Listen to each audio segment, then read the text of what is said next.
With Biden falling farther behind in the polls, the big question for the Democrat Party is how and what is the strategy for them to pull Biden out of second place? Is he going to have to make appearances? Is he going to have to talk to people? Is Kamala Harris going to be forcefully kept away from a microphone? We'll discuss the options.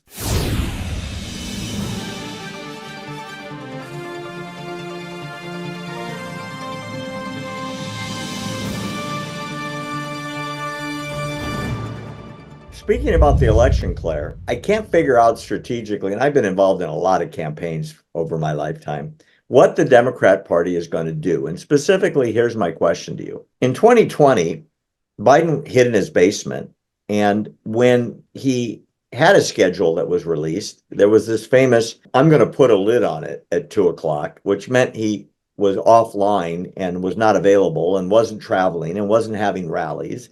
And I remember Trump would have these rallies, where he'd fill a stadium with 30,000 people and tens of thousands of people would be in the parking lot mad because they couldn't get in because they ran out of seats.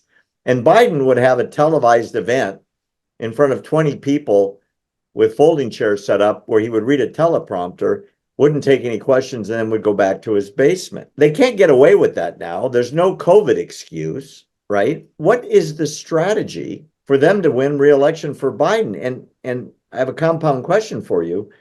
The more Kamala Harris speaks, the dumber she sounds, the more uninformed she sounds, and the more disconnected from policy, with her consistent word salads, where on the one hand, Biden makes terrible mistakes and Kamala sounds worse. If she stays on the ticket and he is the ticket, what's the strategy for them to win? I mean, tell me anything. I don't get it. I don't either. And I don't see a way out for them. I think they don't necessarily see a way out either.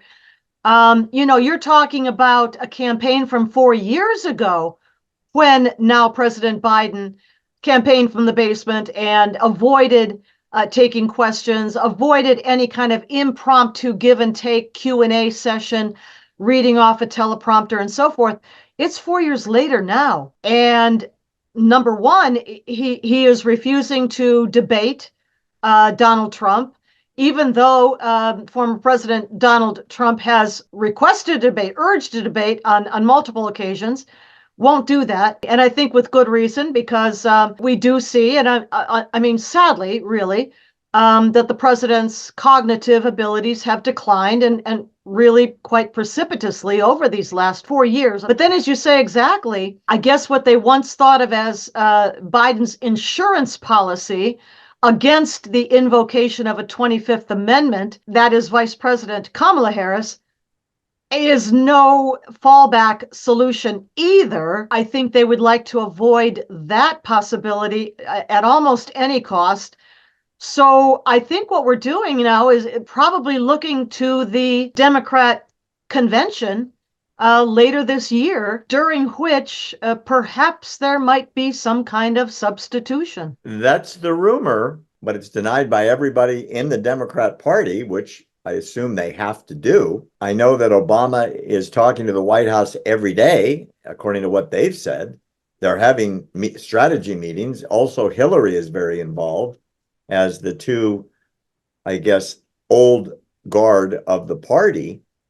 But absent a replacement at the last minute from the floor of the convention and or health catastrophe befalling Biden, he's the nominee. I don't see a way for him to get to the finish line. I really, really don't. I don't either. And your citing of those figures from all these battleground states, because those are the states that matter. You're talking about the Electoral College and the tally as it looks now, were the election to be held today, tomorrow, there's no evident path to victory for Biden. I can see why the Democrat Party and its party elders, if you call them that, would be in a bit of a quandary. What a shame.